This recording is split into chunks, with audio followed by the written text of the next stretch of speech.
ایک طویل حدیث ہے جسے حضرت عائشہ رضی اللہ تعالیٰ عنہ روایت کرتی ہیں کہ شب برات کو آپ صلی اللہ علیہ وسلم اپنے بستر پہ موجود نہیں تھے۔ میں آپ کو تلاش کرتی کرتی جنت البقیع پہنچی۔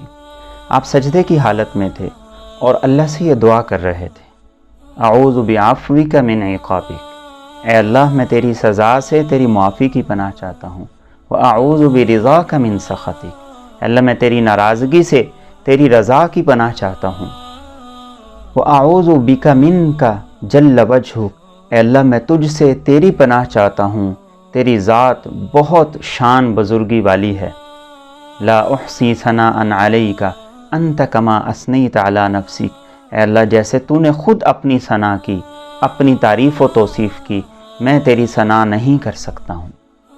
یہ وہ خوبصورت دعا ہے جو شب برات کی دعا ہے، جو ہمارے معمول کا حصہ ہونے چاہیے۔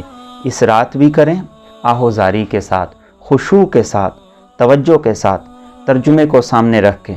روزمرہ کی دعاؤں میں بھی اس دعا کو شامل کیجیے۔